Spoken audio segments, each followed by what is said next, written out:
Good morning, Team PhD, family, and friends. How are you all doing today?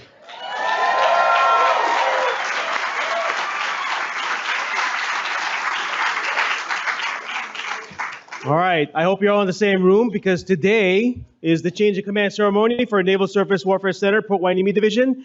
This is also a ceremony where we will be retiring Captain Holmes and sending him off to Texas. My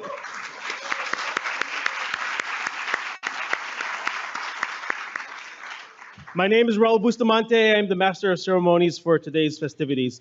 Will the guests please rise for the arrival of the official party and remain standing for the national anthem invocation? Military, attention, side boys, post.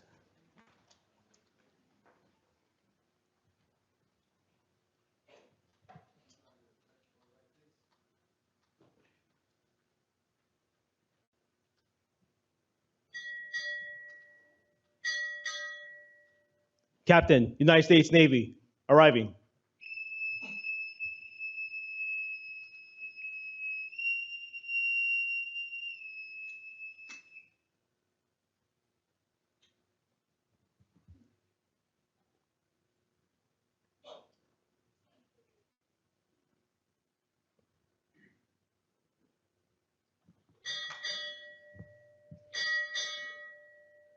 Naval Surface Warfare Center, Port Hueneme Division, arriving.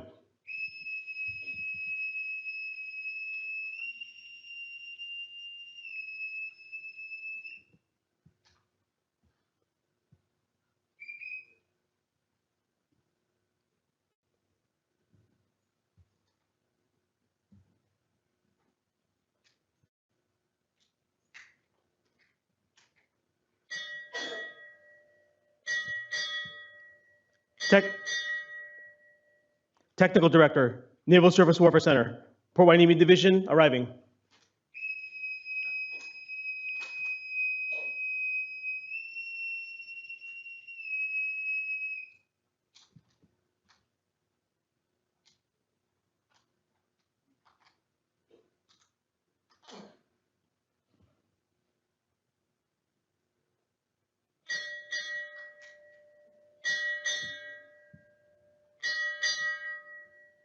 Naval Surface and Undersea Warfare Center, arriving.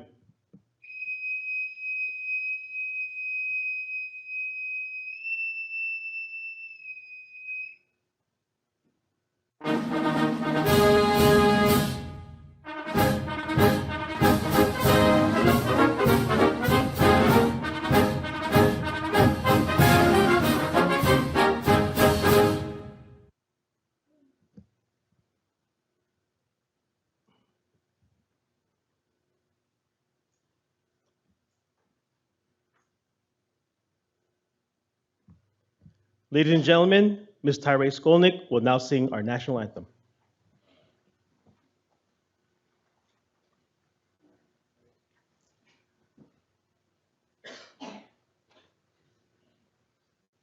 Oh, say, can you see by the dawn's early light what so proudly we hailed at the twilight's last gleaming, whose broad stripes and bright stars through the perilous fight o'er the ramparts we watched were so gallantly streaming, and the rocket's red glare, the bombs bursting in air, gave proof through the night that our flag was still there.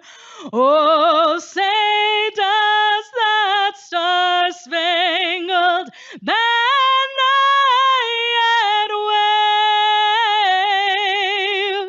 o'er the land of the free and the home of the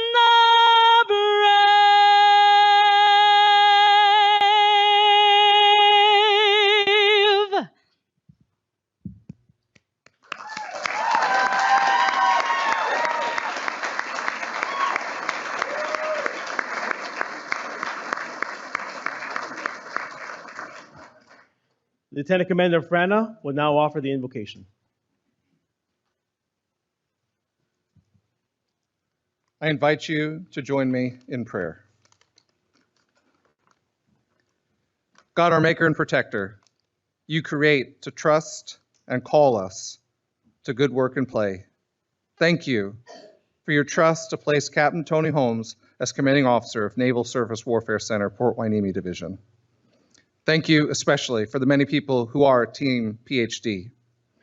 Give Captain Holmes with many fond memories, as well as the occasional bit of news of the continued achievements of those he led. Bless and protect him and his wife Jude in their new rhythms of life together. Give pride to his family and friends, especially to his sons Jordan and Julian and daughters Samantha and Melissa, his mom Cindy, sister Denise, and the many more connected. As they move, smooth their path. I pray for minimal broken things in the move and maximal delight in reconnecting in Texas. Gift them in ways they don't even know to ask for. And while you give peace to his home, give him wisdom, patience, and courage as he sets out on new paths of service. Bless also our incoming commanding officer, Captain Nick Hoffman. Give him all virtue as he takes his responsibility to lead and to care. Prove and protect him and the PhD teams as they meet and overcome the challenges ahead to improve the fleet and its warfighting readiness. Bless him, Donna, Gabriella, Kira, Mila, and Teo. Knit their family together and make their relationships a site for hospitality and friendship. We also pray for those currently at sea. Give them cheer and grit to meet each day no matter the challenge. Trust them with freedom and duty. Protect them from harm natural and human. Use them for good and return them safely. For your glory and our true joy, we pray. Amen. Amen. Ladies and gentlemen, please be seated. Side boys, post.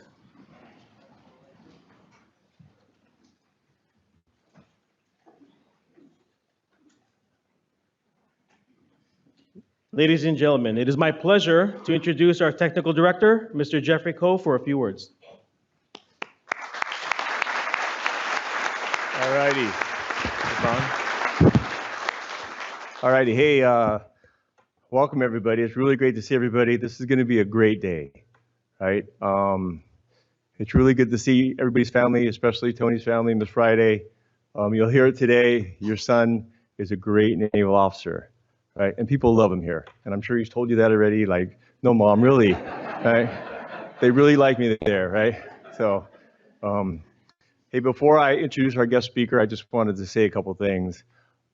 It was probably 3.5 years ago, December 2022, right? I had the opportunity to stand up here and thank the outgoing CEO, Andrew Hoffman, for his service, and then also welcome back Tony for the third time, right? And when I did that, right, does anybody remember what I said?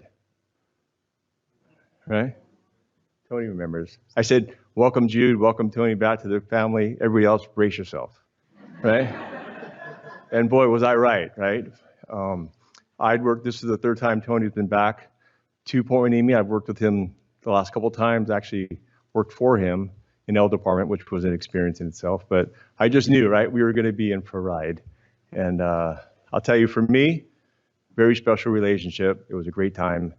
And that COTD relationship of a Warfare Center, it's probably one of the most critical relationships of a Warfare Center, right? A good relationship probably won't make an organization, but a bad one can certainly have a really negative impact just on the culture, how we operate, how efficient we are, and how we support the sailors. And it was a great relationship, right? And really kudos to Tony. I mean, I think the first or second day that he took office, he came into my office and he says, hey, how does this work, right? I mean, I'm the CEO, you're the SES, we, division responsibilities, and we kind of talked for about an hour, right? And I don't know if you remember that, Tony, but we agreed, hey, we just got to be aligned, right? And talk it out. There's going to be times that we don't agree, but outwardly facing, right? We're going to be aligned 100% of the time. And I'll tell you, probably 98%, probably 92% of the time, right? Yeah. We were aligned, right? And, when you talk about mission, people, support the Navy, it wasn't hard to get aligned. And that 8%, I mean, it didn't take me long to convince Tony that he was wrong and I was right. So it was easy, right? So, yeah, I just wanted to say, Tony, or Anthony, as your mom calls you, right? Hey, thanks for your partnership, your leadership, mentorship, sometimes guidance, sometimes providing opportunity for me to work on some challenges that I didn't know existed, right? Yeah, if you know, you know, right? So you know what I'm talking about, right? But yeah, just thanks for your leadership. And I don't know if you know this, but you're the 28th commanding officer of this command, right? And I look on the wall, and every commanding officer kind of has their theme, right? Different themes of how it was like at PhD when they were here, right? And you've certainly done a lot. I mean, deployment of arms, wartime readiness, the hoodies, flagpole Thursdays, right? A lot of things that we're gonna keep doing. But I think what I would remember the most is just, and I think everybody could agree, right? You just brought that swagger back to what it means to be a PhD employee, right? Like, people are proud to be Nemesis employees, Point Enemy employees again, right? It took a lot of effort, but I think that's the culture now. I feel it, I walk around, and people are proud, right? So thank you for that. Yeah.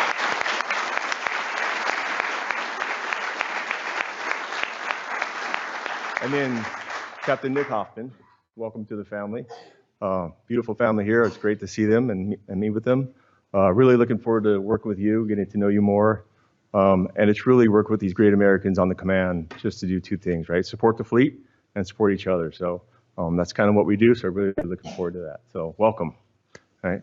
So with that, I will I have the honor of introducing our guest speaker today, a distinguished leader whose extensive career provides an excellent foundation for his current roles.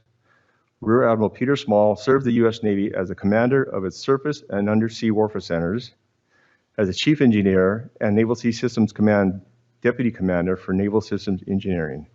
His extensive educational background is in mechanical and professional engineering, as well as operations research. And he's applied this knowledge in his naval career as a submarine officer, engineering duty officer, supervisor of design and construction of manned and unmanned ships and submarines, and supervisor of submarine construction and repair. For NAVC, Rear Admiral Peter Small has held various high-level leadership roles in its submarine and unmanned maritime programs. In his spare time, he has taught and continues to teach ship and submarine design and naval science for some of the country's most respected and prestigious universities. So please join me in welcoming our esteemed guest, Rear Admiral Peter Small, Commander, Naval Surface and Undersea Warfare.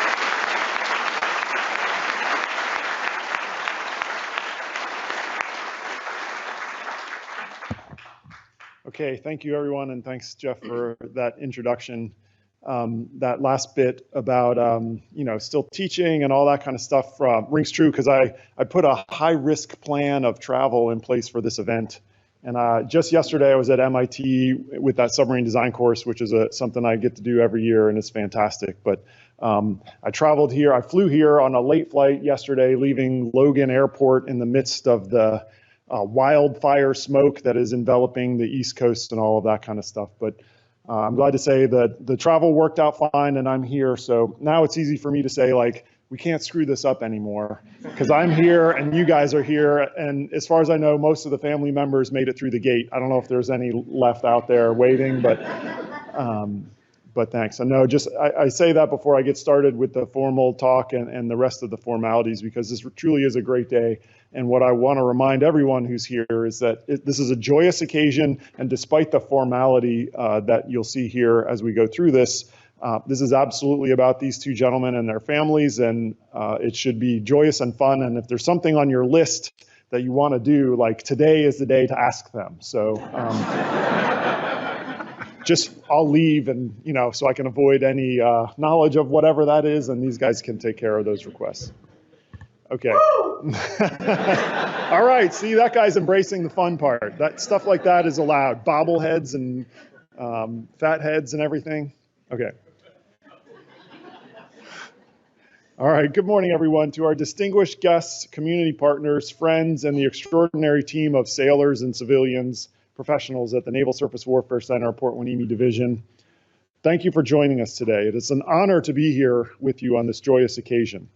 Before I go on, I want to thank each and every one of you for what you do every day. The work performed here is absolutely essential. The engineering services and products and mission support you provide daily are absolutely essential to keeping our sailors safe and in the fight. We need every single one of you, and thank you for continuing to serve. As I said before, today's ceremony is also about the families, and I had the great pleasure of hanging out for the last 30 to 40 minutes in the green room and meeting what is an impressive crowd of immediate family, extended family, childhood friends, neighbors, former shipmates. So you guys really turned out in mass, and that's really awesome to see. So a warm welcome to the Holmes and Hoffman families, to Tony's wife Jude, their children, grandchildren, parents, extended family, and those joining us virtually. I don't know if that's an option, but it's in my speech. Thank you for sharing Tony with the Navy throughout his remarkable career. And to Nick's wife Donna and their children, parents, brothers, and everyone who has traveled to celebrate this occasion. And again, I saw that there was a lot of hugs, and they've been in Japan for years, so there was some reunion going on before this event. So that was really impressive to see, and we're delighted that you're all here. Military service has never been a solo endeavor. Every deployment, every move, every late night phone call is shared by the families who quietly shoulder the burden alongside those in uniform. And I'll add that there's an impressive military service legacy in the family members that I met here. There's Air Force, Army, Navy, all the family members I met had their own impressive military backgrounds as well. Your sacrifices rarely happen in the spotlight, but they are no less meaningful. Today we recognize your service as well. I'd also like to thank and recognize Technical Director Jeff Coe and the outstanding Naval Surface Warfare Center Port Hueneme leadership team. Thank you for your partnership, professionalism, and unwavering commitment to this workforce. Before we go any further, let's also recognize everyone who made this ceremony possible. This is an incredible amount of work.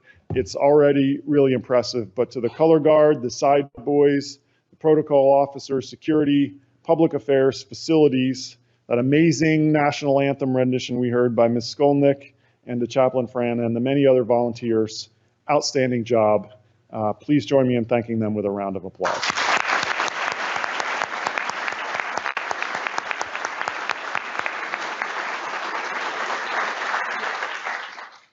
We are gathered here today for one of the Navy's most respected traditions, the change of command. This ceremony is as much about the future as it is about the past. It represents both continuity and renewal. It is how we guarantee stability in our chain of command, ensuring this vital organization and the fleet it serves is always ready for whatever comes next. This morning isn't just about a transition in leadership. It's a powerful reaffirmation of our trust in our commanders and a testament to the enduring mission of this division. It is my distinct privilege to stand here in person as these two outstanding officers turn over the watch. That continuity matters because the work performed here at Port Hueneme has never been more important. Before we focus on the remarkable officers seated here, I'd like to speak directly to the workforce. The headlines remind us that we live in an increasingly dangerous world. Our sailors are intercepting missiles over the Red Sea, enforcing a blockade at the Strait of Hormuz, operating across the Pacific, patrolling the Arctic, sailing alongside NATO allies, and preserving freedom of navigation around the globe. For them, these aren't headlines. They're the daily reality. Our sailors don't choose when crises emerge. They are simply answering the call every day. They deploy farther, stay longer, adapt faster, and do so with extraordinary professionalism and courage. But understand that those sailors are never alone. Behind every ship underway, every combat system restored, and every mission completed stand thousands of professionals whose names never appear in the news. Engineers, scientists, technicians, logisticians, analysts, mechanics, and acquisition professionals. People who solve impossible problems long before the ship leaves the pier and continue solving them long after it has sailed. Our sailors expect systems that work as designed the first time and every time. They ask for equipment they can trust when lives depend on it. And that's exactly what you provide. The Chief of Naval Operations has described the Navy's foundry as the place where sea power is created, and its appropriate description. Before a destroyer can detect the inbound threat, before a commanding officer can give the order to engage, and Before a missile can find its target, someone must design that capability, someone must test it, and someone must debug and improve it. And someone must ensure it performs repeatedly under the harshest conditions imaginable. That's what happens here every single day. Every Naval Surface Warfare Center Port Hueneme doesn't simply support the fleet, you build its confidence. You transform innovation into operational capability and give our sailors one less thing to worry about when they're thousands of miles from home. That responsibility has never carried greater importance. Threats evolve rapidly and technology evolves just as quickly. Whether supporting deployed strike groups, developing new combat capability, or responding to urgent operational needs, this workforce has earned a reputation for solving hard problems quickly and professionally. That's why this command matters. That's why your work matters. And that's why the leadership we recognize today matters. Because great organizations don't happen by chance. They're built by leaders who establish a vision, invest in their people, create a culture of excellence and swagger, as we heard, and never lose sight of the sailors depending on them. Which brings me to the officer whose leadership has shaped this command over the past several years. Tony, or Anthony again, as I learned today. We refer to him as Anthony. Today is your day. We use the term legacy frequently, but it's worth considering what it really means. A legacy isn't measured by the positions we held or the titles we earned, although Tony has a long, impressive list of both of those. It's measured by what remains after we've passed the watch. Did we leave the organization stronger? Did we prepare our people for what comes next? Did we make a lasting difference for the sailors who depend on us? And for Captain Tony Holmes, the answer is an emphatic yes. Tony's career did not follow a traditional path.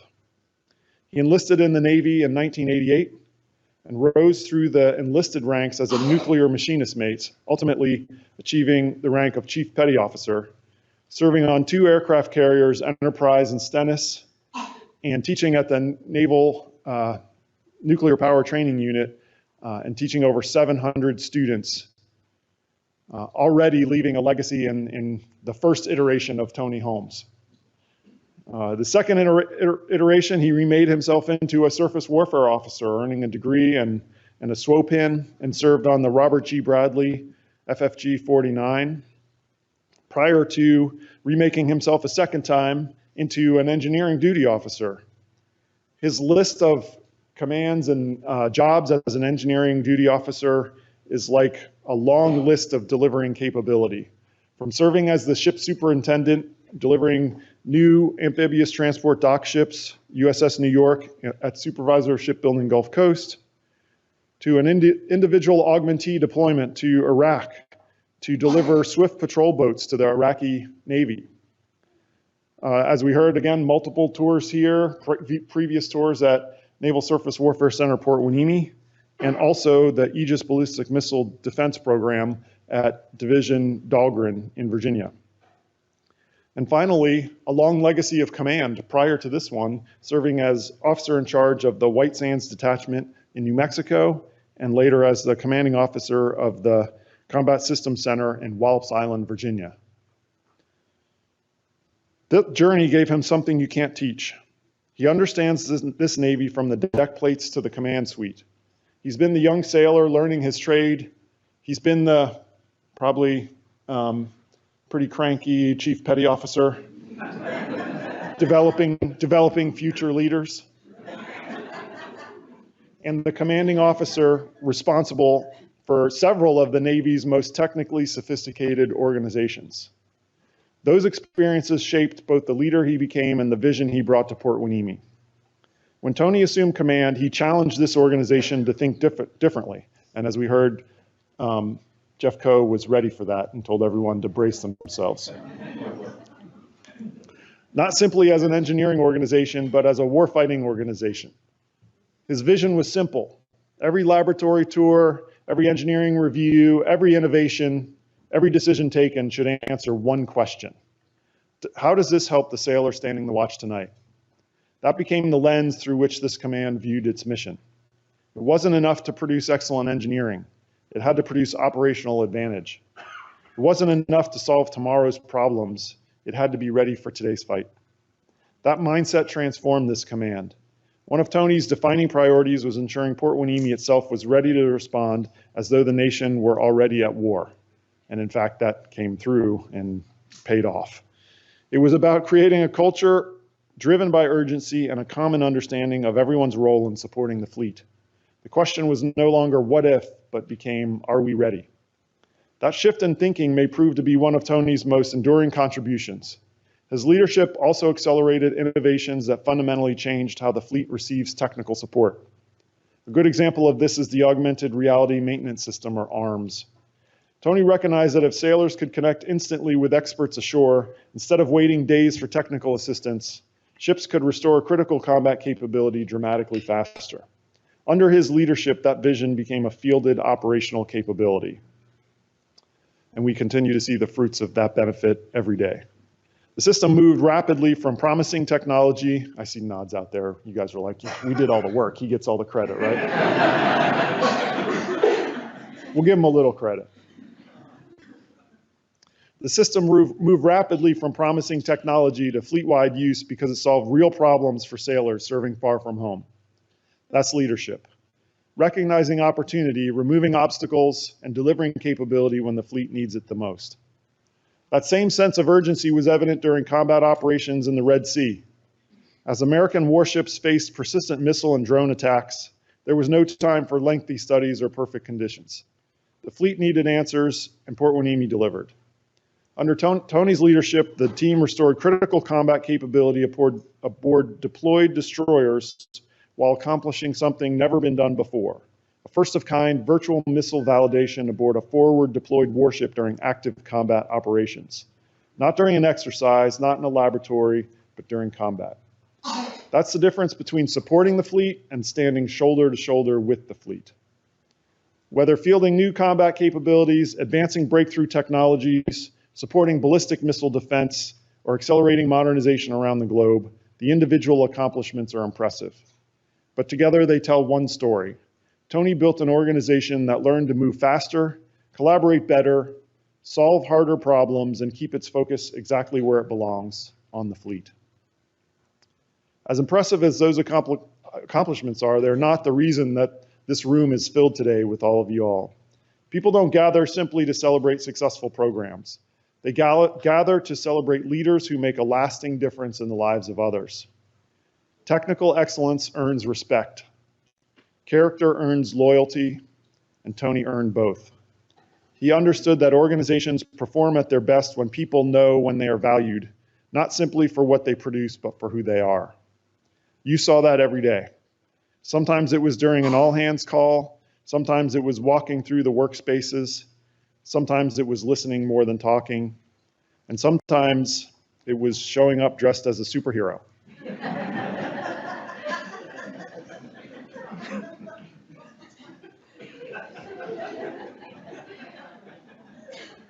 Only Tony could convince a room full of world-class engineers that the commanding officer climbing into a dunk tank in costume was perfectly normal. And somehow that worked, because everyone knew that wasn't an act, it was just Tony being Tony. He understood something every successful leader eventually learns, that people will give their very best for leaders who generally enjoy serving alongside them. That spirit became part of this command's culture. Yet alongside that sense of humor was a deep respect for the traditions of naval service. Tony understood that culture isn't built only through morale events. It's built through shared purpose. He reminded us that morning colors wasn't just an event to be avoided as you were traversing the parking lot on your way into the office.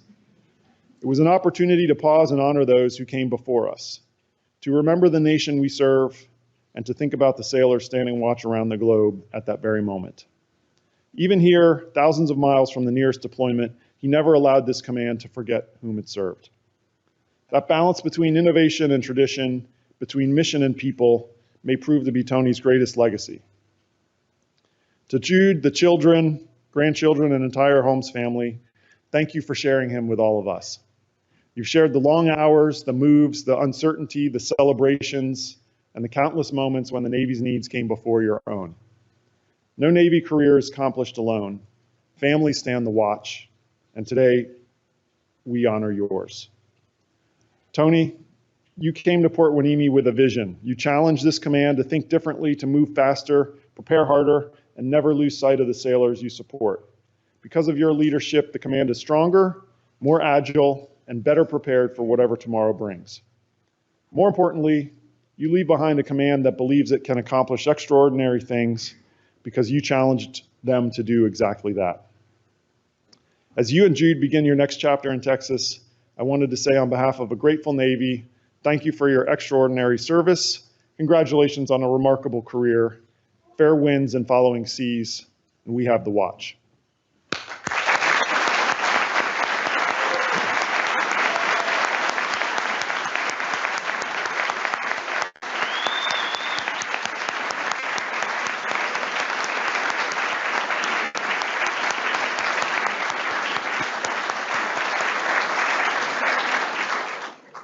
I will say the fatheads is a new detail that I'm on. This is number 3 of 6 changes of commands that I'm going to do in like 2-month periods. So that's a first. So good job to you guys. All right, now we turn, and now that we've honored Tony, an exceptional leader, it's time to welcome another. And no one is better prepared to take the watch than Captain Nick Hoffman. Nick, congratulations. Today you inherit command of one of the Navy's premier technical organizations. As you've heard, a command with an extraordinary reputation, an extraordinary workforce, an extraordinary mission. But you also inherit the trust of the fleet, the trust of NAVC, and the trust of the sailors who depend on the work performed here every day. And I have every confidence you're ready for it. You have my trust. Your career has prepared you well for this moment. You've led sailors at sea and commanded 2 warships, and served most recently at the Commander Naval Surface Group Western Pacific in Yokosuka, Japan, where readiness is a daily requirement and absolutely the pointy end of the spear. And in doing so, you've earned a reputation as a thoughtful leader who combines technical expertise with operational experience. That combination matters here because Port Hueneme doesn't exist simply to solve engineering problems. It exists to solve fleet problems. You understand both sides of that equation. You know what it means to stand on the bridge of a warship waiting for a critical system to come back online. And you understand what it takes ashore to make that happen. That's exactly the perspective this command needs. Now it's your turn to build upon the remarkable foundation that Tony and this leadership team have established, and you won't be doing it alone. This workforce represents one of the greatest concentrations of engineering talent anywhere in our Navy. For decades, these professionals have solved seemingly insurmountable problems, pioneered new technologies, and quietly returned ships to the fight. They have earned the confidence of commanders around the world because they consistently deliver. As you assume command today, I'd ask you to keep 3 priorities at the forefront. First, keep pushing innovation. The character of warfare is changing at an incredible pace. Threats are evolving and the technology is evolving with it. Challenge assumptions, encourage new ideas, and empower your people to experiment. Second, deliver with urgency. The fleet doesn't operate on our timelines. Ships deploy whether we're ready or not. Continue building a culture where excellence and speed reinforce one another. And finally, take care of your people. Buildings don't innovate, equipment doesn't solve problems, people do. Invest in them, develop them, and challenge them. Because when leaders genuinely care about their people, extraordinary things happen. Every lasting achievement this command will accomplish will ultimately trace back to the talent, dedication, and character of the people entrusted to your care. Never lose sight of that. To the remarkable men and women of Naval Surface Warfare Center Port Hueneme Division, I ask that you give Captain Hoffman the same unwavering support you gave to Captain Holmes. Your mission is vital and it continues without pause. When we talk about building the fleet and the capabilities of tomorrow, this isn't a vision on the horizon. This is being built, tested, and proven right here, right now, in these facilities by you. Tony, thank you for leaving this command stronger than you found it, and thank you for your 36 years of excellent service to our Navy and our nation. Nick, congratulations as you take the watch. To the Holmes and Hoffman families, thank you for your love, sacrifice, and unwavering support. To the leadership team, thank you for your partnership. And to every sailor, civilian, engineer, scientist, technician, mechanic, logistician, and support professional at Port Hueneme, thank you for your service and our nation. Thank you all.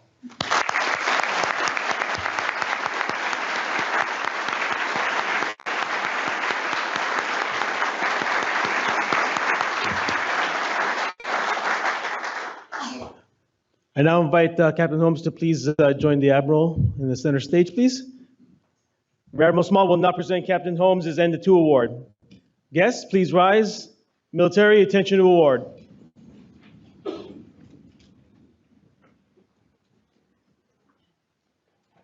The President of the United States takes pleasure in presenting the Legion of Merit to Captain Anthony C. Holmes, United States Navy, for service as set forth in the following citation.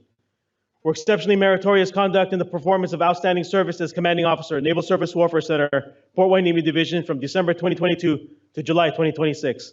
Captain Holmes' exceptional leadership transformed the command into a warfighting focused organization fully postured for high-end conflict, establishing a readiness framework adopted across Naval Sea Systems Command. Captain Holmes' superior performance of duties culminated his 38 years of honorable and dedicated military service.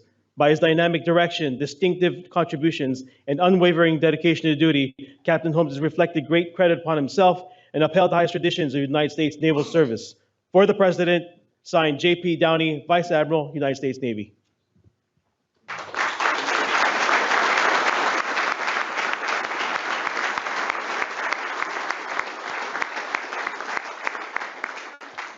Ladies and gentlemen, please take your seats.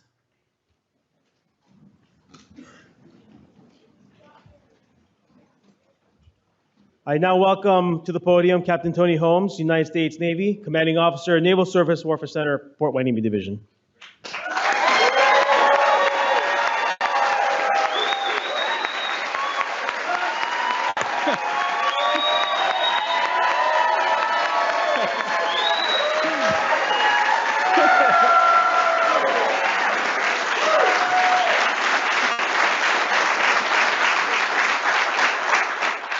We're not even at the main part yet. I appreciate that, though.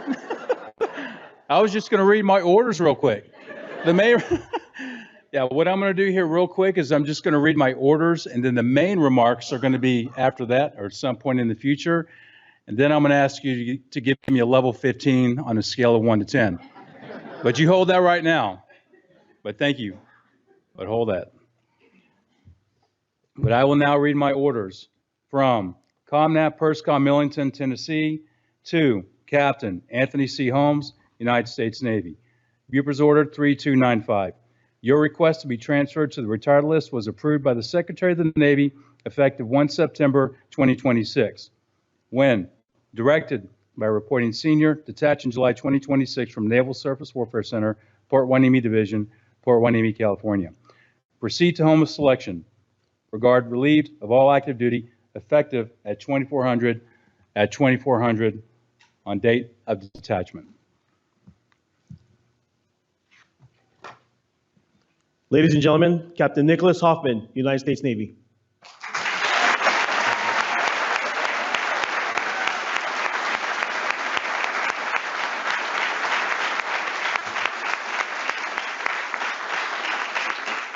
I will now read my orders. From ComNav PersCom Millington, Tennessee, Pers 41, to Captain Nicholas G. Hoffman, United States Navy.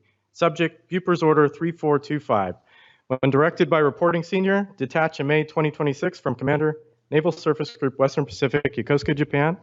Report in June 2026 to Naval Surface Warfare Center, Port Wayne Navy Division, Port Wayne Navy, California. Upon arrival, report to the commanding officer for duty as his relief.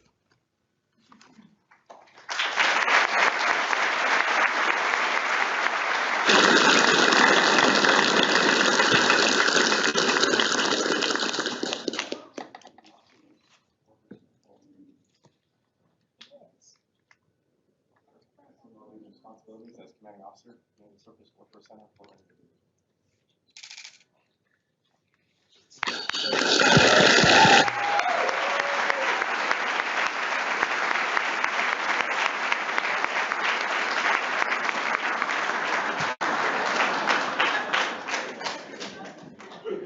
I now invite Captain Holmes' mother and wife and Captain Hoffman's mother and wife to the front.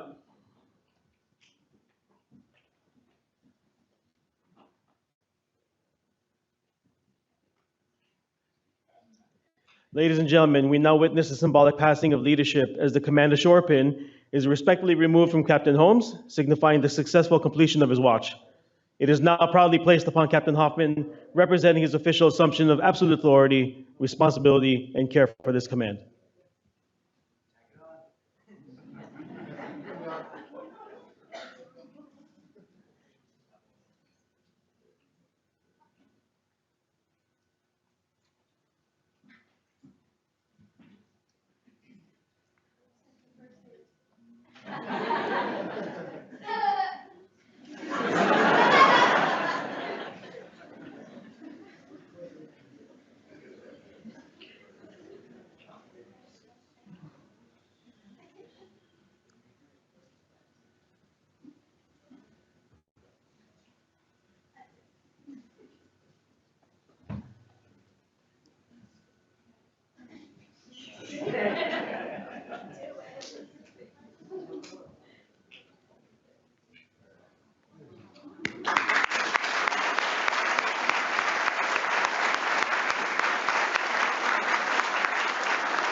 Ladies and gentlemen, in the most enthusiastic welcome, please welcome Captain Nicholas Hoffman, United States Navy, Commanding Officer, Naval Surface Warfare Center, Port Hueneme Division.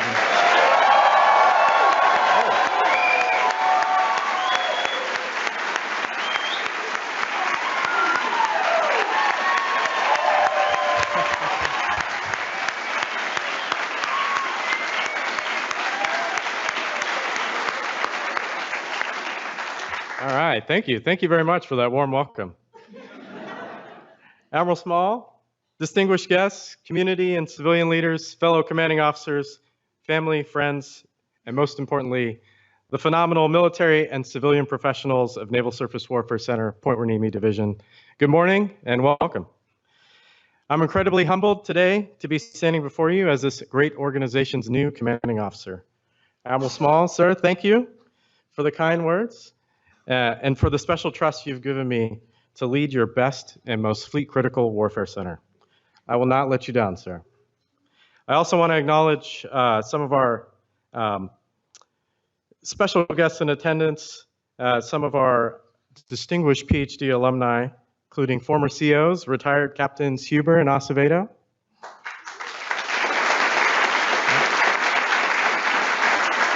as well as former Technical Director Gene Fisher. Welcome back, gentlemen. Thank you for being here.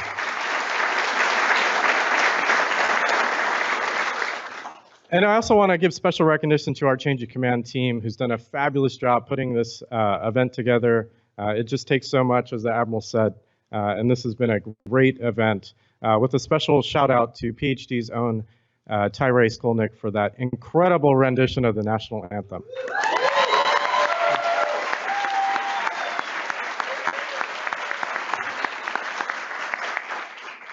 And of course, thank you to my many family and lifelong friends that traveled here or are watching this online to share these moments with us today. Welcome. Let me begin by honoring my gracious predecessor, Tony. I can't express how appreciative Donna and I are of the support you gave to us during our transition from Japan. Yeah, thank you very much.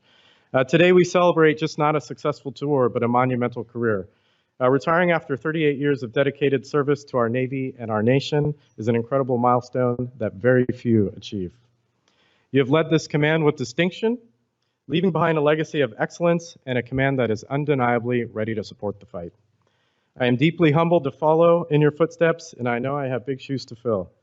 We wish you, Jude, and the Holmes family fair winds and following seas in your well-deserved retirement. Now, I wouldn't be standing here today at this podium without the unwavering support of my family, friends, and mentors. My wife, Donna, and I have spent the last 4.5 years in Japan, and we're still just getting a chance to reconnect with family and friends. So please bear with me, as many are here today, that I will take a moment to recognize and pay my respects for their support to my career. Although this is my third time assuming command, this ceremony is even more special because my parents are here, Larry and Mercy, in the front row. And this is the...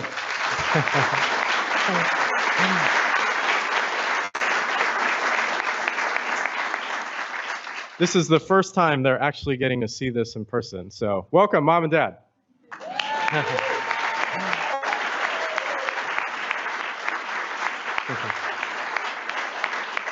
Thank you. Thank you for the foundation you laid in me, the values you instilled, and the sacrifices you made to help me reach this moment. I'm also very fortunate to have my brothers, Chris and Romano, and my niece, Micaiah, here today with their families as well. To my sister, Meddy, and brother, Nelson, watching this online, we miss you, and you are in our hearts. In addition to family, I have my best friends of more than 30 years here, and Joe Antos and Ryan Woodson. I'm shocked you both have put up with me for this long, but I really appreciate your steadfast friendship, gentlemen, and your lifelong support. We also have some great family friends in attendance with Kenji Agawa and the Tovar family. I served with Kenji throughout my career, and no peer has guided me more to become a better officer. From growing up as department heads together on Princeton to serving as CEOs together in Japan. And to the Tovar family, you have shepherded us through life in Japan, and we couldn't have asked for better neighbors. So thank you, and thank you for being here. Lastly, I've had some great mentors throughout my career, and here today is retired Capt Espinoza and retired Senior Chief Hesslink. I served with both of them on the mighty 38 Special USS Kurtz FFG 38, where Capt Espinoza was my CO, and then Senior Chief Fire Controlman Hesslink was my top snipe. You heard that right. I had a combat systems senior chief leading my propulsion engineering department as chief engineer, and I wouldn't have had it any other way. That ship was my first taste of cultural excellence in an organization that felt like a family to me. Thank you both for those lessons in servant leadership that have stuck with me today. There are many more I know I missed, but having you all here today and the support of those watching online means the world to me. To my beautiful wife of 18 years, Donna.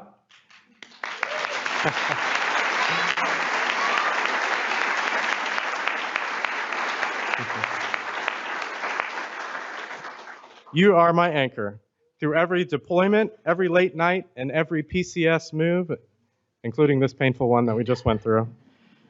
Your resilience and unwavering love have kept our family unbreakable. Thank you for your endless patience and partnership. You are my person for life, and I love you with all of me.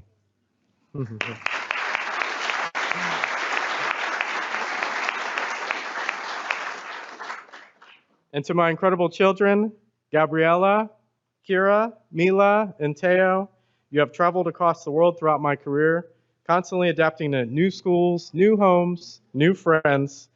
You have served right alongside me in your own way, and I'm profoundly proud of each of you. As I'm taking command today, my daughter Kira would also normally be here by my side, but she is actually off at Great Lakes having her own adventure on her first day of midshipman training. We miss her very much.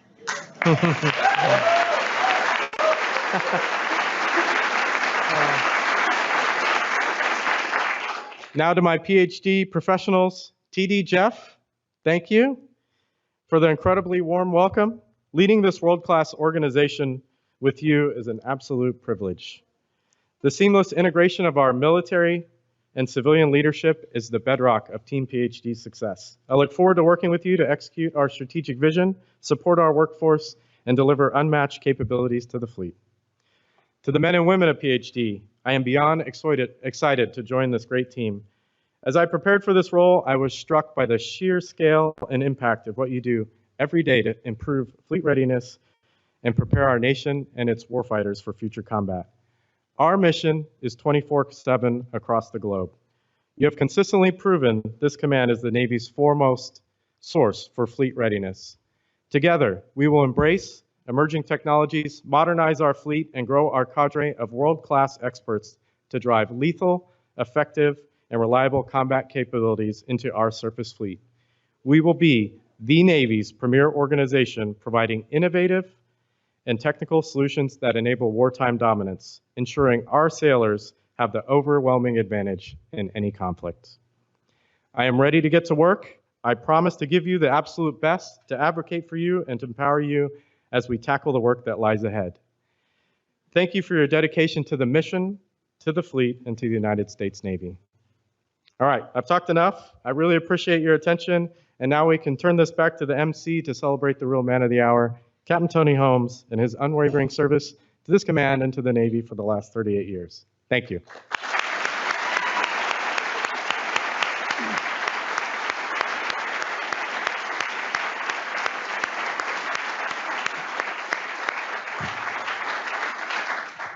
Thank you, boss. After 38 years of active service, we are finally saying goodbye to Captain Holmes. Finally! All jokes aside, we extend our most heartfelt thanks for your many contributions you made to our Navy, for making it a stronger and more capable force in our never-ending pursuit of peace through strength. We thank you for many years, dedicated hours, and personal sacrifices that have helped to deliver the best Navy in the world. Just as this is the end of one phase in your life, it is the beginning of another. Our gathering today gives us the opportunity to wish you every success in the future as you look forward to new challenges and rewards. Rear Admiral Small will now present Captain Holmes and his family with his retirement certificates and family certificates of appreciation. I'd like to invite Captain Holmes' family to please join him on stage.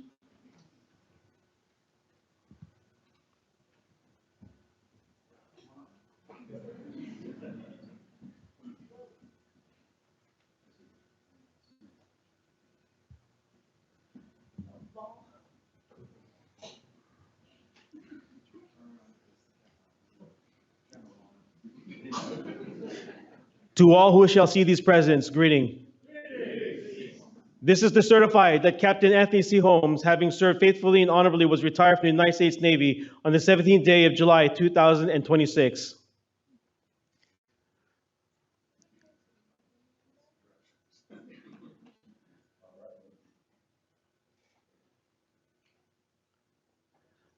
All right, and now we will present the family with their certificates.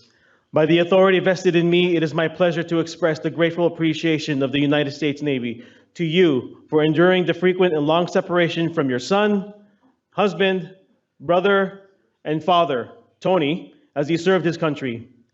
These months, indeed years, that he spent away from you constitute a clear and noble demonstration of his love for you and his family. You see, he left you in order to ensure that you inherited a safer world, a surer peace. To those who say a single man cannot make a difference, I say wrong. Your son, husband, brother, and father did. He made our Navy stronger and kept our nation safe. With his service to the Navy now complete, he will be able to spend more time with you in the future. The United States Navy thanks you and Tony for enduring these separations, given this first day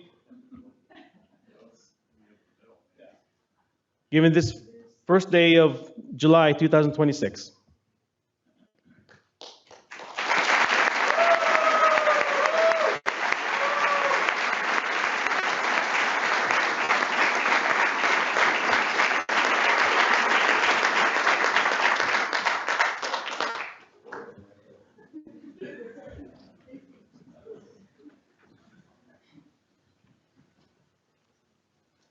All right, I will now read a letter to Captain Holmes from former President George W. Bush, dated June 26, 2026. You had to stay standing, sir. Thank you. Dear Tony, thank you for your service in the United States Armed Forces. I am proud to have served as your Commander-in-Chief, and I am pleased to join your family, friends, and colleagues in recognizing your career accomplishments. Throughout history, the dedicated men and women of our military have protected our citizens and preserved the ideals that make our country strong. Their courage and sacrifice have inspired countless people and have helped shape America's character. On behalf of a grateful nation, I thank you for your contributions to our security and to the cause of peace and freedom. Your service, the patriotism, and selfless devotion have helped advance the universal hope of liberty at home and around the world. Laura and I send our best wishes for health and happiness in the years ahead. May God bless you, and may God continue to bless America.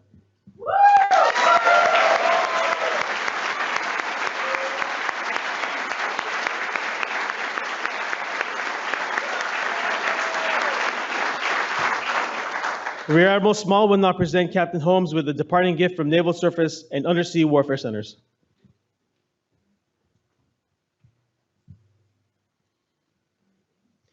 Rear Admiral Small is presenting Captain Holmes with a 2-coin display from NAVSEA Warfare Centers. The display serves as a lasting tribute from flag leadership to a dedicated engineering duty officer who rose from an enlisted nuclear machinist mate to a major command, leaving an indelible impact on the readiness, technological advancement, and lethality of the United States Navy.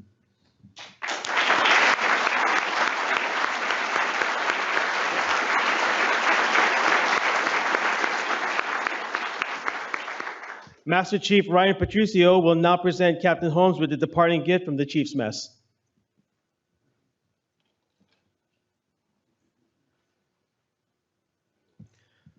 The mess is presenting Captain Holmes with a vessel, honoring the previous distinction of being selected, tested, and accepted into the Chief's Mess in September of 1998.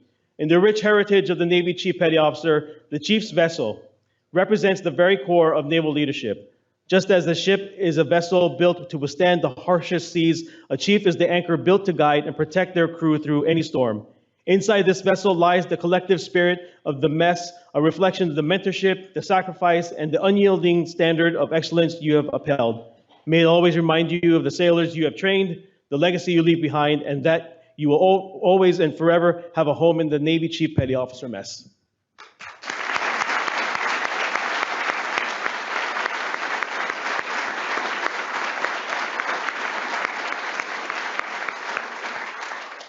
Commander Patrick Stewart will now present Captain Holmes with a departing gift from the wardroom.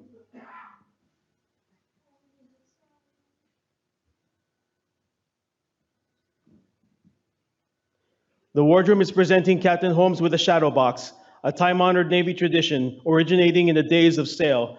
This box was crafted by shipmates so a retiring sailor could safely carry the shadow of their career, honors, and the history onto dry land. Captain, inside are the symbols of your decades of dedicated service. May it always remind you of the profound legacy you leave behind in the fleet.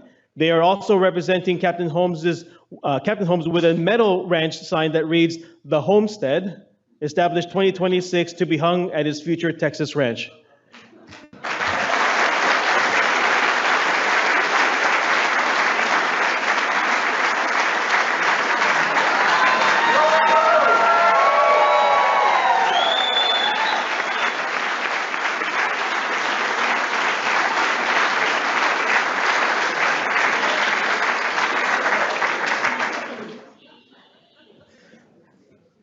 Commander Patrick Smith will now present Captain Holmes with a departing gift from White Sands Detachment.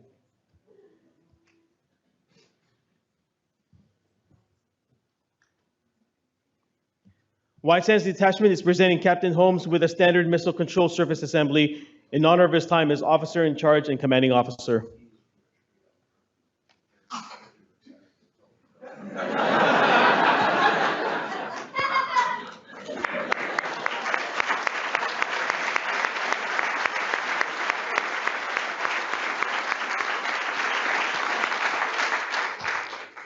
Mr. Jeff Coe will now present Captain Holmes with a departing gift on behalf of the senior civilian leadership team, and Mr. Coe also has a gift for him as well.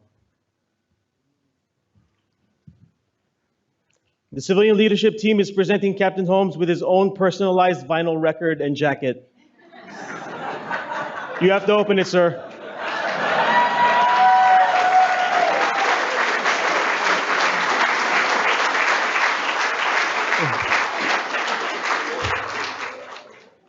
Songs were selected by the department managers of each of the 9 departments. Captain Holmes, think of us, your PhD leadership team, as you enjoy listening to it in your home in Texas.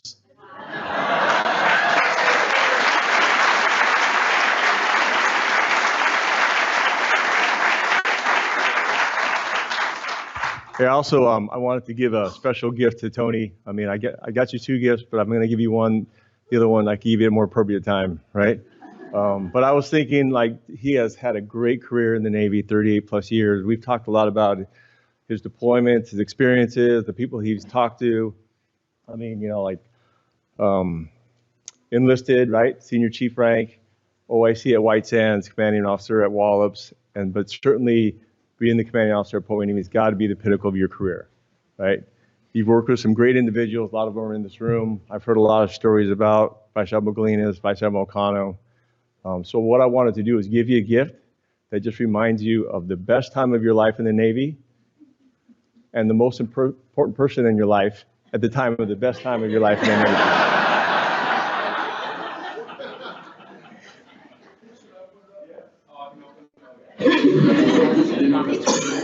Take it.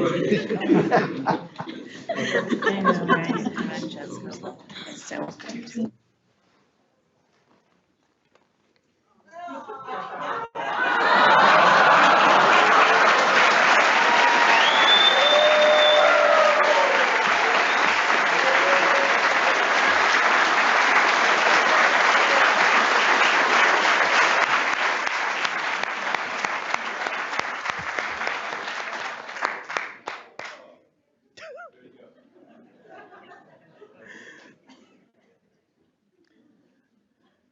Ladies and gentlemen, Captain Tony Holmes, United States Navy.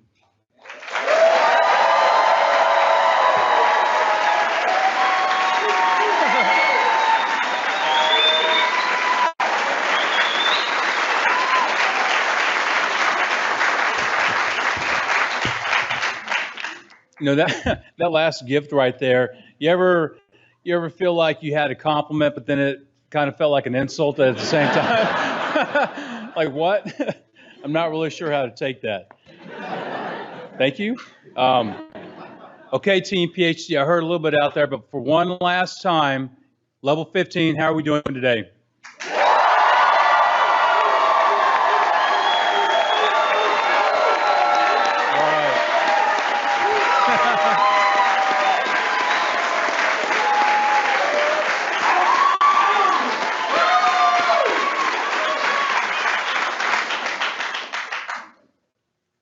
That allowed me more time to take a sip of water real quick.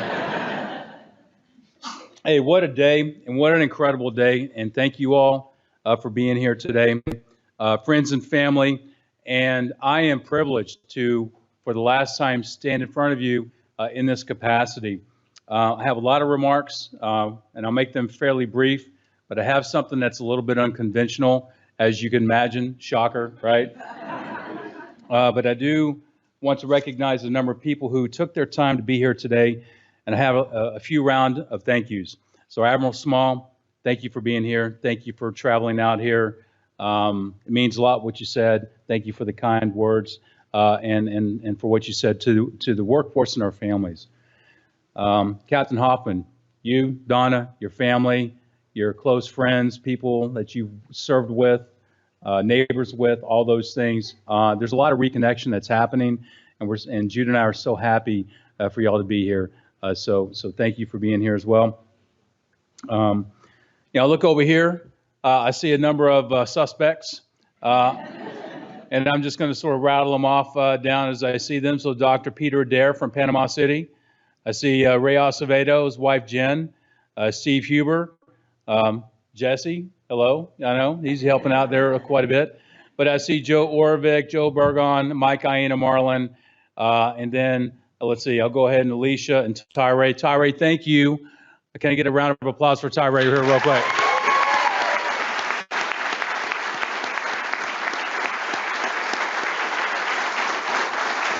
You know, Patrick Smith and Joe Boston, and then you know, Travis Littman.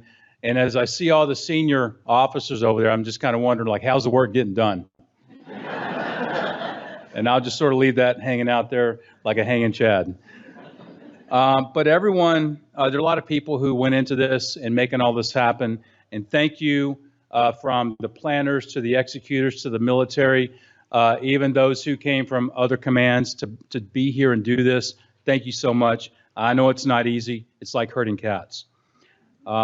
And then for my own family, okay, I've got my own family. I have some people who have come in, some who are attending virtually, and I have friends and family from across the country. But I'll just sort of go down. My son, Jordan, sister, Denise, my wife, Jude, affectionately known as Juju within the family, my mom, and Mom, buckle up. I have a few things I'm going to say about you in my remarks here. Hope you're ready. Okay. Daughter, Samantha, husband, Chris, London, and then Chris's mom, Kim. And then I have a few other people that I've invited here today to celebrate in this special moment. And I'll never get this opportunity again in this capacity. I know I'm not an NFL player. I've never made a touchdown and be able to look into a TV screen and say this, but hi, Mom.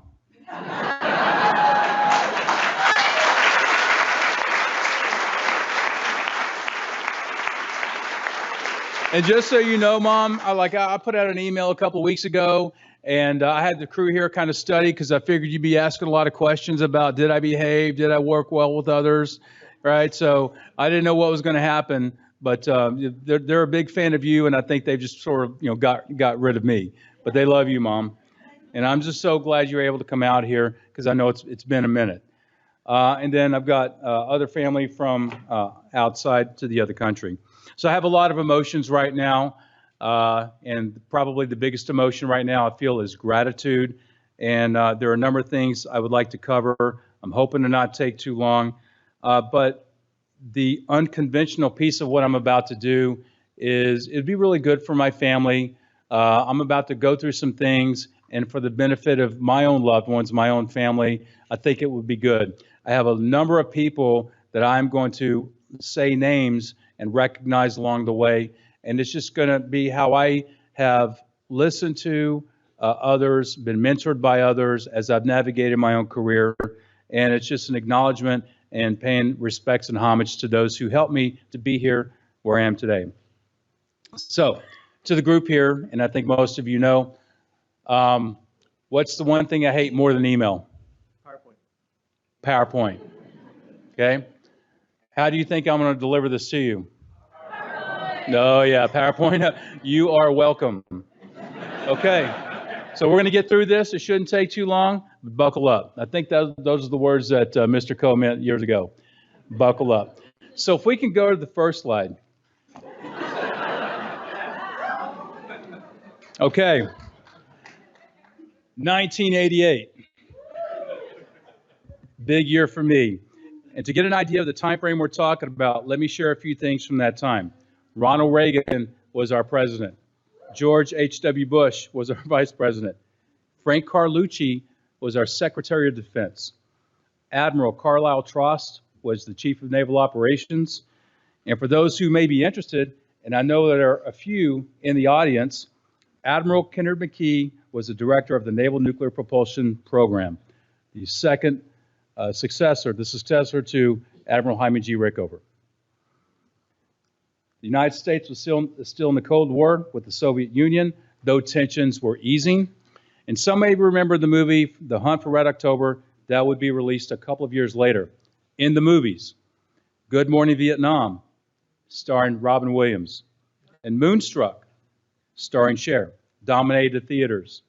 In music, the #1 pop hit was Could Have Been by Tiffany, which, by the way, was one of Raul's favorite songs of all time.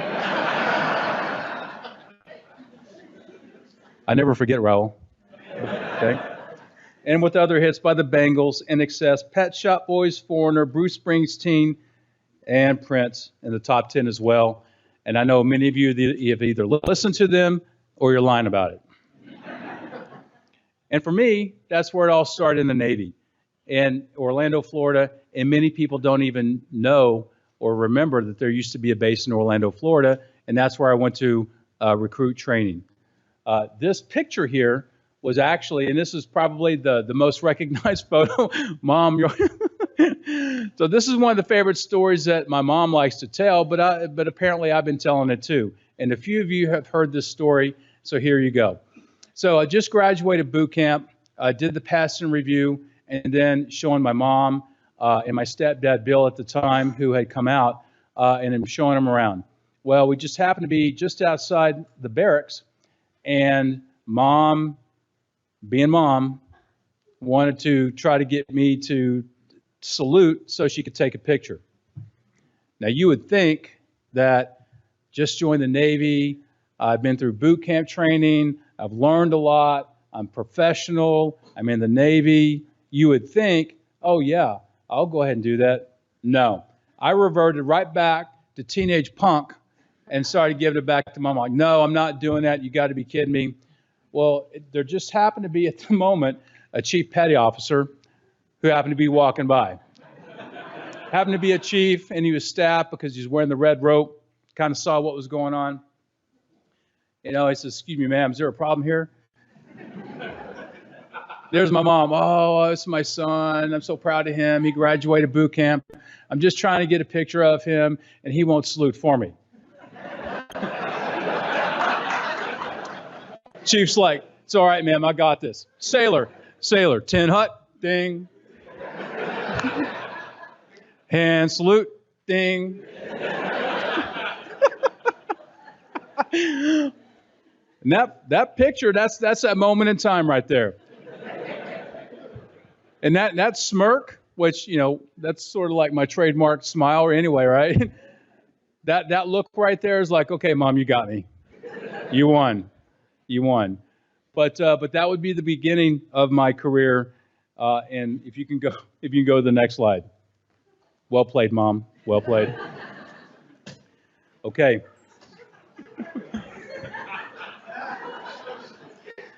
All right, many in this audience are aware of and grew up under the father of ages, Rear Admiral Wayne E. Meyer. My career after boot camp would start from a path maybe not as familiar to most in this crowd, under the guiding principles of the father of the nuclear Navy, Admiral Hyman G. Rickover. Right after boot camp and still in Orlando, Machinist Mate A School, where I would learn the basics of my own rating, Naval Nuclear Power School, where I would learn the theory and fundamentals of naval nuclear power, then off to Nuclear Prototype Training Unit, Boston Spa, New York, where I would undergo follow-on studies and hands-on operation of an actual D1G nuclear reactor prototype, earning my first qualification as a mechanical operator in the world's most awesome technology. And it would be within these first 2 years of my program that I would embrace and think about the principles of the Naval Nuclear Power Program, and they were the foundation of how I would forever think about anything and everything from that point on. Understanding how things work, problem solving, and the why behind everything. And that picture right there, so again, me just trying to think I'm cool, but I'm really not. And, you know, for the chiefs out there, if there's one person who you'd be keeping your eye on, you can imagine. And then over in the bottom right was my mom and my Gima, her mother. I called her Gima because I didn't know how to pronounce grandma when I was a kid, so I said Gima and it just kind of stuck. But that would be my nuclear training and then as a nuke.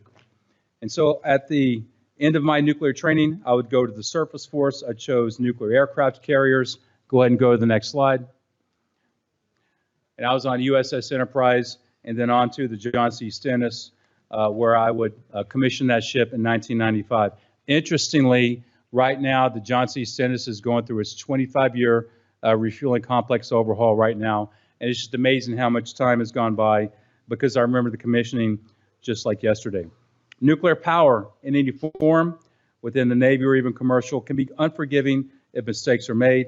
And it was at these first commands and within these chains of commands that I would serve under and continue to learn and apply the principles I had learned. Now I'm about to list a few names here. I would be surprised if any of you recognize those names, but they meant a lot to me at the time. They were like, actually, if there's anyone who's working in carrier maintenance under NAVC, you might recognize some of these names. But names at the time, Scott Schwagel, Kevin Erskine, Sonny Chick, Chris Jackson, Darren Brandis, Al Burns, Chris Outerbridge. And then these last four names were officers at the time, then Lieutenant Commander Ralph Soule, then Lieutenant Commander Tom Roden, then Lieutenant Commander Kevin Terry, and then Lieutenant Commander Tom Moore.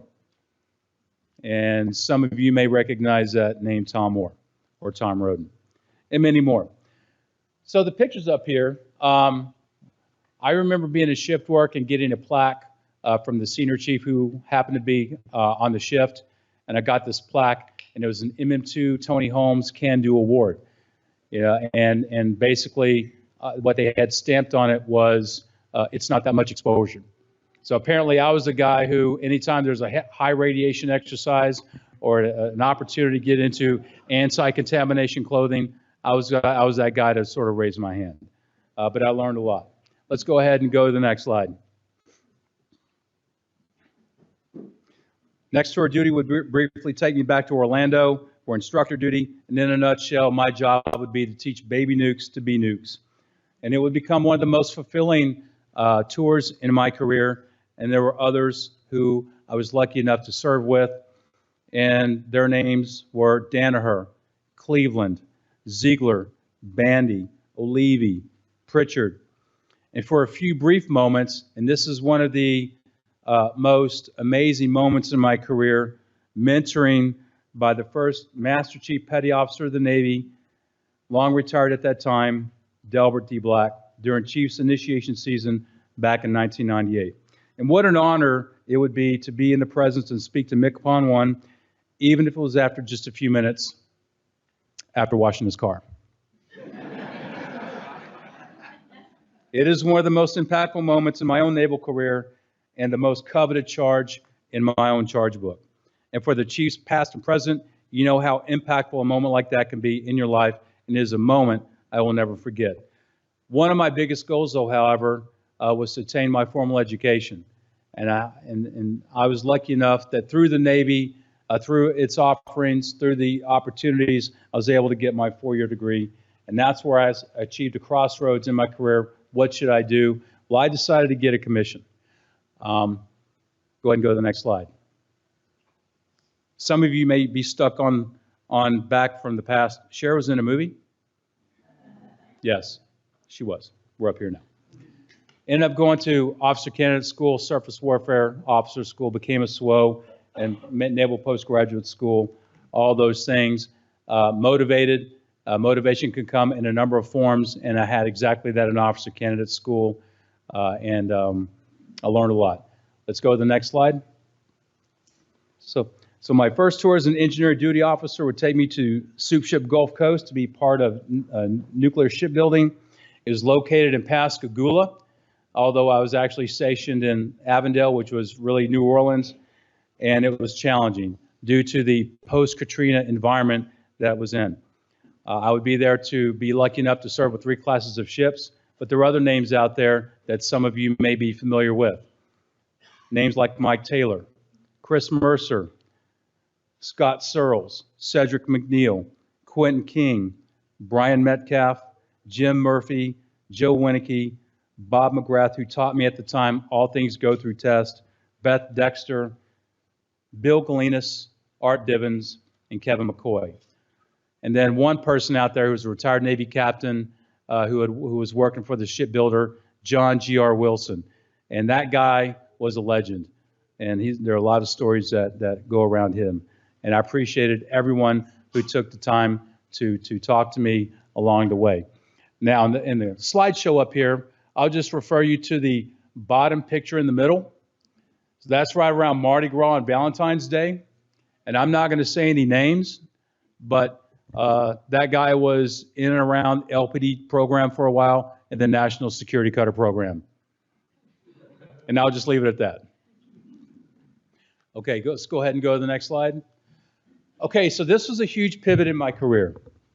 This was a huge pivot in my career. So the Engineering Duty Officer newsletter came out, and it's highlighting a lot of different stories, but one that I was interested in, well, I looked into it for USS New York, which happened to be our project. So the middle article is where it started. It went to the end, but as I read through it, I also was looking at the front page. Now, for those you can't really see very closely, but on the right, the captain who's doing this, that's then Captain John Hill. And then the one next to him, to his right, is then Captain Al Greco. So although I had looked at this article for my own project, I saw at the very bottom the more interesting thing to the young EDOs out there. If you're looking for a challenging and meaningful work, we have a job for you in Aegis BMD. Come be a part of it. That right there, that article caused me to go call then John Keegan and then follow on John Hill, then Captain John Hill. And it was those phone calls that after that I actually became, I went to Combat Systems and I came here to this command. Let's go to the next slide. And it would be from that point on that I would serve with, be mentored by, and learn from even more great leaders during my years working in Combat Systems. More names: Tim Atkinson, Scott Davis, Mike Anderson, John Lowry, John Hill, Seiko Okano, Mike Ladner, Ray Acevedo, and Chris Brunette. All very impactful in my career. And thank you to all of them. And to the point where I would stay in for another 5 tours, another 12 years past the time that I could have retired because of the people that I was working with and around. And up there in the upper left, I think I saw Kurt over there. Okay? Yeah. Thank you. And what an experience it was. And Miriam, I see you over there too. Thank you for being here today. And all this and so many more people played such a part in my own career. And down there in the bottom left, you see a picture of two events running. Rich Doodleau is down there in a wig, and he doesn't look any different all these years later. So let's go ahead and go to the next slide. PhD getting it done. What a command and what a tour and what a crazy path to get here. It's not enough. There's just not enough time to go through all the thank yous, but I've been trying as much as I can for the last couple of weeks. What I will say today, I'm very gracious and happy to be here like I am today. I've said many times that we're in the people business and doing what we do, and the outcomes we are just exactly that. It does not happen without people. And so in the people part of it, and Ed Bacuna, I want to recognize you and your team. Where are you at, Ed? Okay. Thank you, Ed, to you and your team, because it just doesn't get any more people than human resources. Between bringing our people on, taking care of them, career development, it really goes through there. And I just want to give you a specific shout out to you and your team. The only thing better about being part of a team is being part of a winning team. And Team PhD, you are that winning team. These last 3 years have put us all to the test. And not only have you answered the call, you answered it when no one else could and when it mattered the most. And in short, Team PhD, you just got it done. And if somehow that motivated you, add a little bit of extra pride in your job, a little extra pep in your step, or even a little bit extra swagger, which I heard that term before, that's okay too. Nobody can do what you do, not as effectively as you. And can I get an amen, Rich and Mark? Can I get an amen? There it is. There's nothing you cannot do, nothing you cannot conquer, and no impact you cannot make. And I, for one, am lucky to have been a part of this winning team. And I am proud of what we've accomplished together in these last 3.5 years. So just like all the thank yous I cannot get through, there are too many accomplishments that you've done that this would be impossible to cite at this moment. But you all know what you've accomplished. And just as importantly, NAVC and our deployed warfighters know. I also understand that no one ever really does anything on their own, and of course, I am no exception. There's so many names I'd like to call out right now, but it'd be like getting it, going through a roll call, and so we don't have all day. I appreciate everyone's contribution, military, contractor, civilian, everyone, because everyone plays a part in what we do every single day. And thank you to all of you who decide to come in every day the way that you do. And somewhere along the way, throughout all this, we found a way to recognize one of our own who made such a difference with over 4 decades of service to our PhD, our nation, and we are all too happy that he's still a part of our lives. And I'm talking about Jim Ballas. Okay, next slide. All right.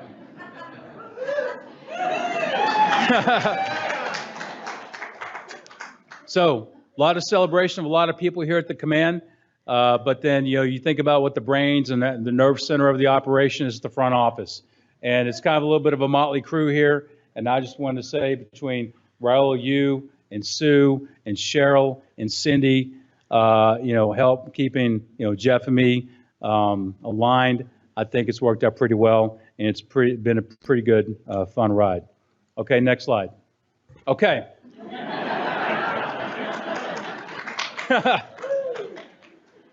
Right back at you.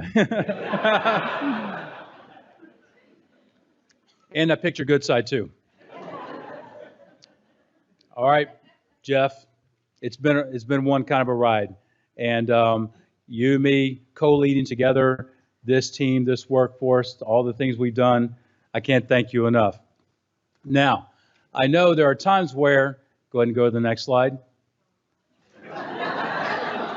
It might kind of feel like this. And it's funny because, we'll have the weekend and I'll come in on a Monday, we'll kind of catch up what happened over the weekend. And I'll just sort of throw out there, you know what? I have an idea. Or I was just thinking about something. And here's Jeff.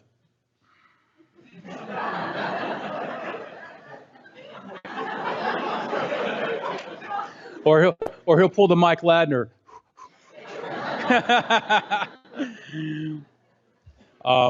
Yeah, but it's been quite a ride. And so I know sometimes it feels like that, but go ahead and go to the next slide. But doesn't it kind of feel more like that? Next slide. Or what about that? Doesn't it feel more like that?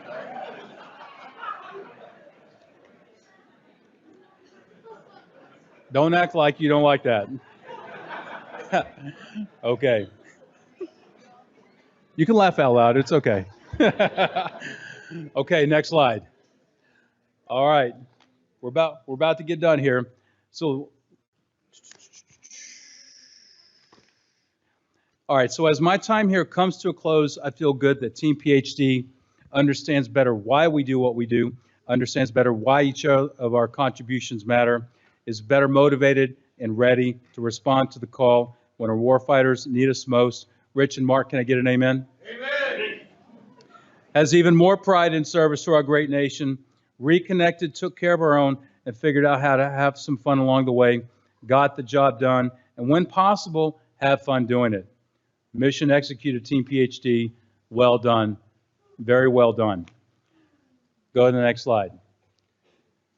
So we talked about many times why we do what we do. It's our family. It's our friends. It's our loved ones. All the things, the whys, why we come to work every single day. And I'm no different. And so this is my why. And between our kids, our grandkids, our extended family, it's just been one great ride. And, there is one person, we had a recent addition to the family, and I'm not talking the F-350 truck. I'm talking about Maverick. I'm talking about Maverick just over a year ago, our youngest grandson. And he's the one who's got food on his forehead. And looking forward to Juju and I going to Virginia and teaching him how to eat food the proper way. Or maybe throw it on the wall. I don't know. But, just between our family, Juju, I love you so much. The best decision I've made. She tells me every day before I go to work, make good decisions. I've tried very hard. The only reason I'm not wearing a mustache now is because she said I would prefer you not wear one. Okay, I won't. But when we're done, I'm going to be looking like those guys back there in the back row, right? That's what I'm talking about. But whether it's, going down the river, if it's going to Sedona, riding 2 wheels, 4 wheels, it doesn't matter. We have a lot of fun and really looking forward to, next chapter. And Mom, you were here from the very beginning. Okay, you got me in the Navy, and here you are taking me out of the Navy, and so we're moving home.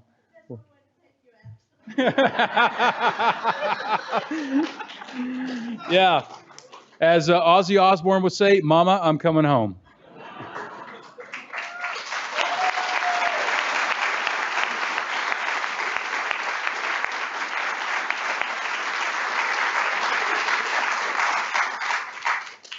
So last year, we celebrated one of our own, Wayne Shaw.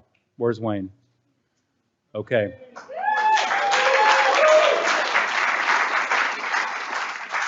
When he achieved a milestone of 50 years of civil service to our great nation, one of the things that resonated with me in his remarks were the 4 key questions as to whether or not to retire. They were, is the work important? Is the work satisfying? Do you like the people you work for? Do you like the people you work with? Very profound questions that are always worth asking.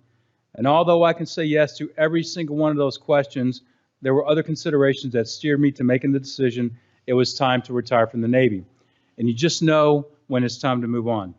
And that time is now for me. So I've been asked many times, what does post-Navy look like? Navy retirement look like? I'm not really sure, but if we can go to the next slide, it might look a little bit like that. Okay, Texas Hill Country, home to barn dominiums, cheap gas, high speed limits, Whataburger, H-E-B stores, Super Walmart every 5 miles, and so much more. And I couldn't fit everything on here. And if you can't read that, that's rednecks with paychecks. St. Joe, Texas. Yeah, and it's going to be a whole lot of fun. Really looking forward to it. And then, Kerrville, you might be aware, if you're listening to the news, a lot of things that are going on in Kerrville right now. So we're going to go be a part of that and lend a helping hand because that's what Texans do.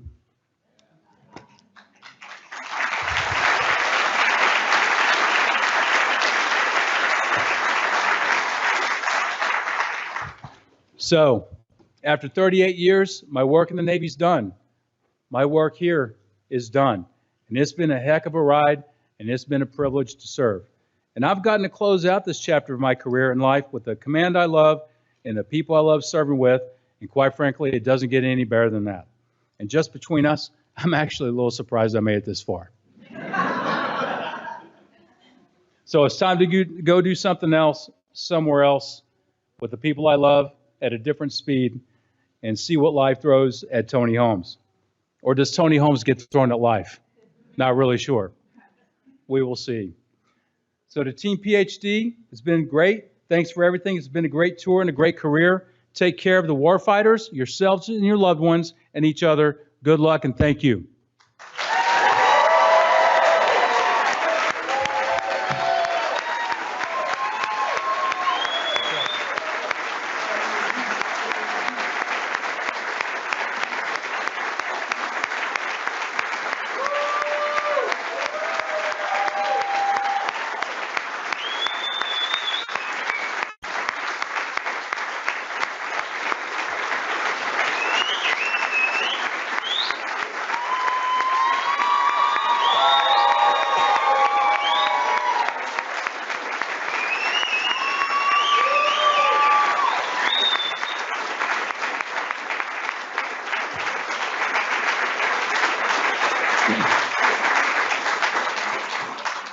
All right, if everyone could please take their seats, we do have a few other things that we need to take care of.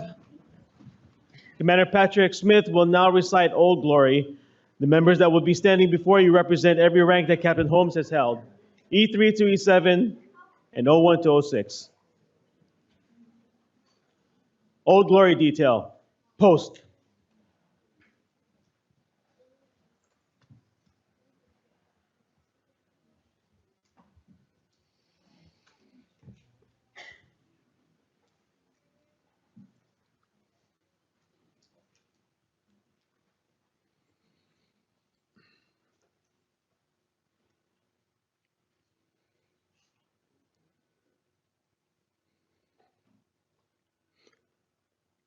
I am the flag of the United States of America. My name is Old Glory. I fly atop the world's tallest buildings. I stand watch in America's halls of justice. I fly majestically over great institutions of learning. I stand guard with the greatest military power in the world. Look up and see me. I stand for peace, honor, truth, and justice. I stand for freedom. I am confident, I am arrogant, I am proud. When I am flown with my fellow banners, my head is a little higher, my colors a little truer. I bow to no one. I am recognized all over the world. I am worshipped, I am saluted, I am respected, I am revered, I am loved, and I am feared. I have fought in every battle of every war for 250 years.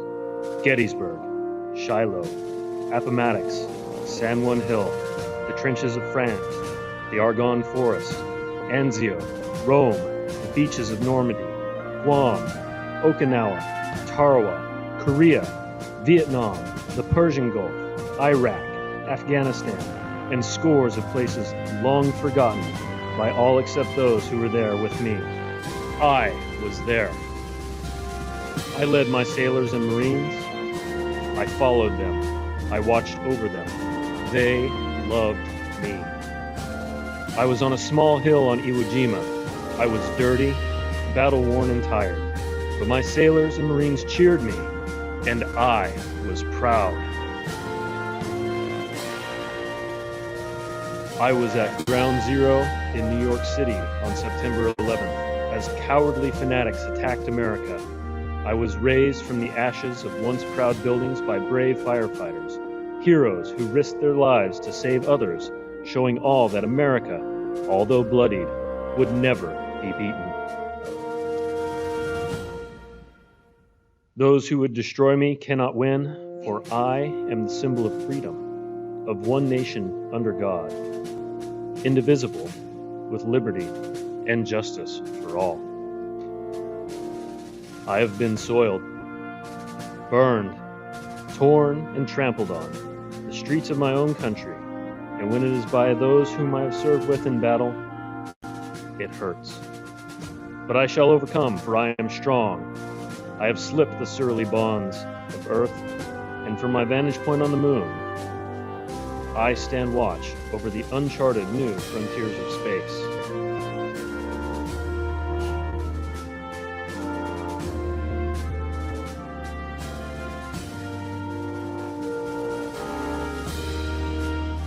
I have been a silent witness to all of America's finest hours, but my finest hour comes when I am torn in strips to be used as bandages for my wounded comrades on the field of battle, when I fly half-mast to honor my soldiers, and when I lie in the trembling arms of a grieving mother at the gravesite of her fallen son or daughter.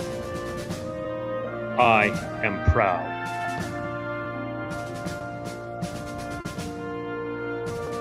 My name is Old Glory. Long may I wave. Dear God, long may I wave.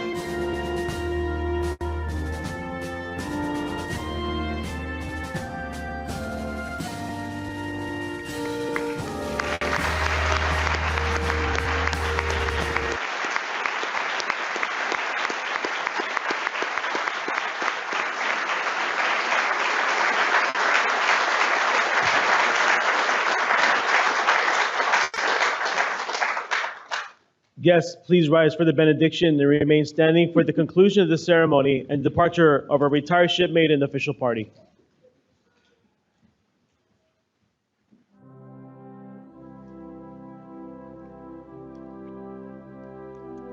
Hear the benediction.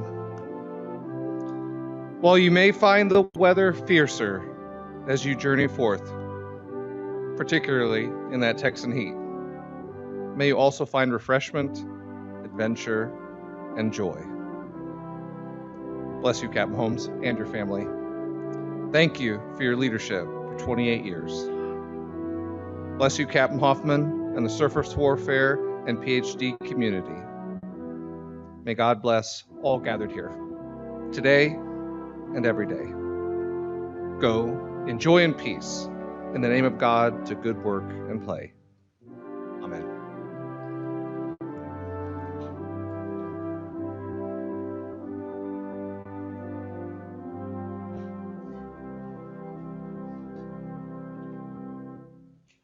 Senior Chief Johnson will now read the watch.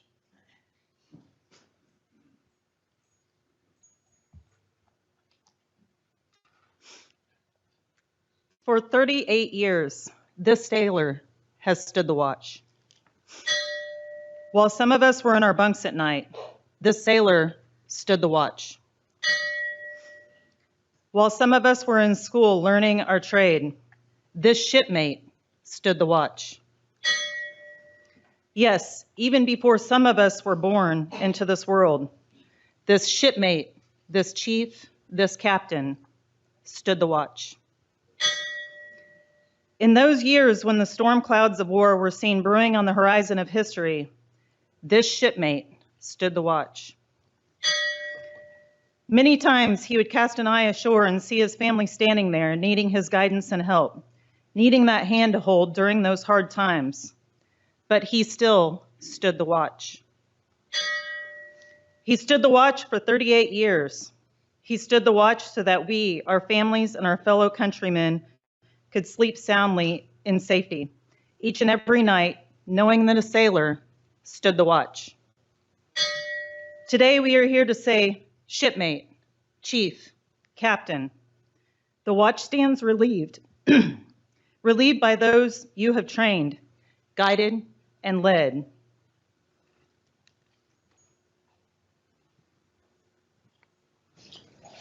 Shipmate, you stand relieved. We have the watch.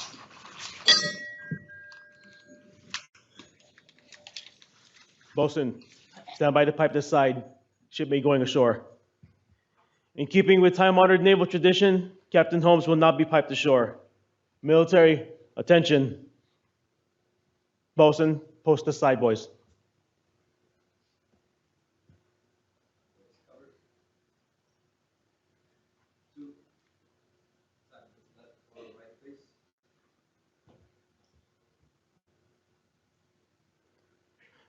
Captain Holmes now asks permission to go ashore from Admiral Small. Tony, permission granted.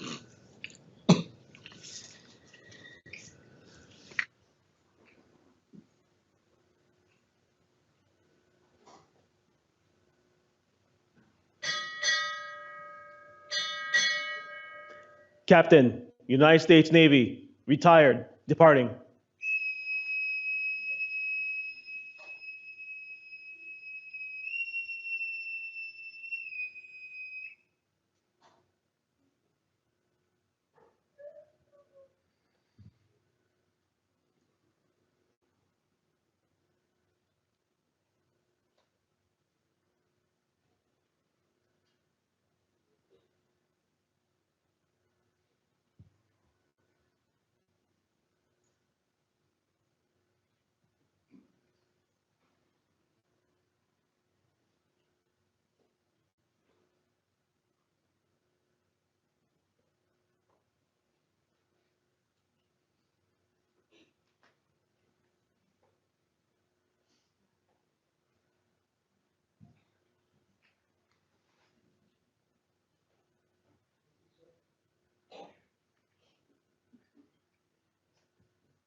Navy family, United States Navy, retired, departing.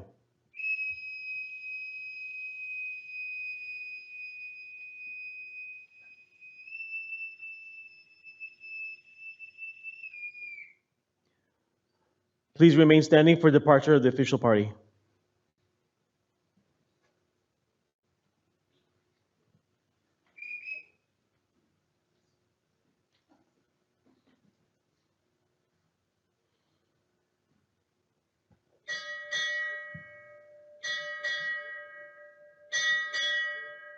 Naval, Surface, and Undersea Warfare Center, departing.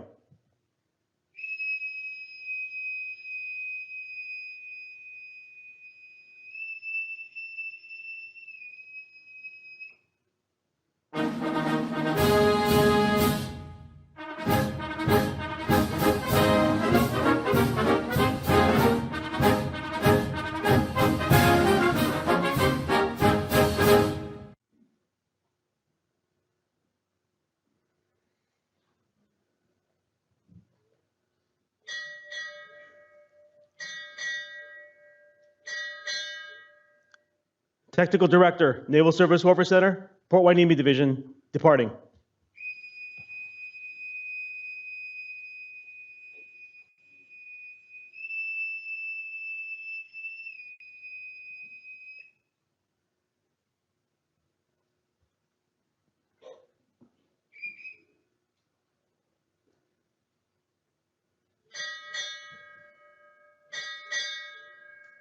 Naval Surface Warfare Center, Port Hueneme Division, departing.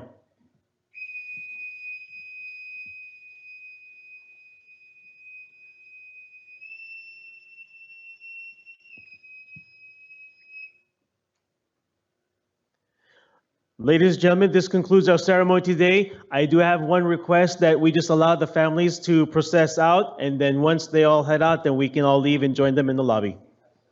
Thank you, everyone.